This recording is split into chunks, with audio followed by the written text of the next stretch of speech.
ZPTC, MPTC, గ్రామ పంచాయతీ స్వతంత్ర అభ్యర్థులకి ఎన్నికల నియమావళిపై అవగాహన ఉండాలి. స్వతంత్ర ఎమ్మెల్యే అభ్యర్థి దయానంద్ ముదిరాజ్ నేడు వనపర్తి నియోజకవర్గ కంటెస్టెంట్ స్వతంత్ర ఎమ్మెల్యే అభ్యర్థి దయానంద్ ముదిరాజ్ మాట్లాడుతూ రాష్ట్ర ప్రభుత్వం ఎన్నికలకి సంసిద్ధమవుతున్న సందర్భంగా ఎన్నికల కమిషన్ నియమావళి మరియు ప్రధాన అంశాలపై స్వతంత్రంగా బరిలో దిగే అభ్యర్థులు పూర్తిస్థాయి అవగాహన కలిగి ఉండాలని తెలిపారు.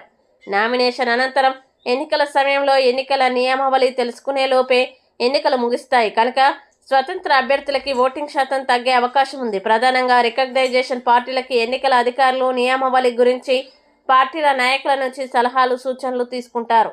నమస్కారం, నేను మీ దయానంద్ ముదిరాజ్, వనపర్తి నియోజకవర్గ కంటెస్టెంట్ స్వతంత్ర ఎమ్మెల్యే అభ్యర్థి. నేను ప్రస్తుతం మీ ముందుకు రావడానికి గల కారణం, తెలంగాణ రాష్ట్ర వ్యాప్తంగా రాష్ట్ర ప్రభుత్వం గ్రామ పంచాయతీ ఎన్నికలకు సన్నాహాలు మొదలుపెట్టింది.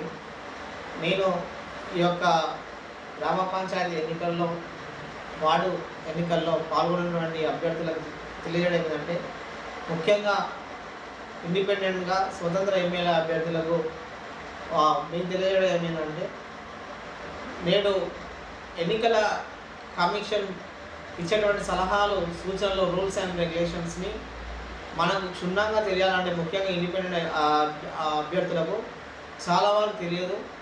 ఇప్పుడు ప్రధాన పార్టీలకు మాత్రమే ఈరోజు ఆవశ్యకత కల్పిస్తూ ఈరోజు ఎలక్షన్ కమిషన్ రికగ్నైజేషన్ పార్టీలకు మాత్రమే ఈరోజు సమావేశాలు నిర్వహిస్తున్నారు.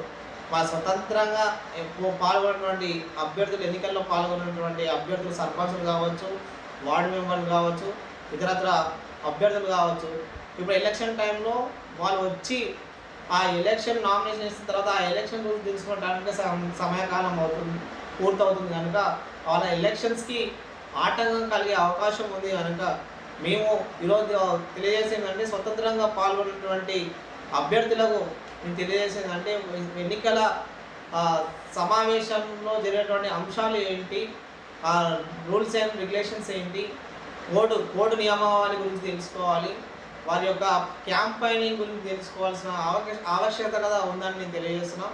కనుక అభ్యర్థులు, స్వతంత్ర అభ్యర్థులు ఎవరైతే ఉంటారో వాళ్ళు ఖచ్చితంగా డే బై డే అప్డేట్గా ఉండి ఈ elections rules and content of court కింద కానీ content of election code norms ఏమున్నాయో తెలుసుకొని ఈరోజు మనం ముందుకు వెళ్ళాలంటే మీకు ఎలక్షన్ టైంలో ఇంకా ముందుకు వెళ్ళే అవకాశం ఉంటుంది కనుక విజయవంతంగా మీరు మీ విజయ చేరడానికి అవకాశం ఉంటుంది కనుక ఎలక్షన్ రూల్స్ అండ్ రెగ్యులేషన్స్ అనేది చాలా మస్ట్ బి మనం చదువుకోవాల్సిన అవసరం ఉంది, తెలియజేసుకోవాల్సిన అవసరం ఉంది.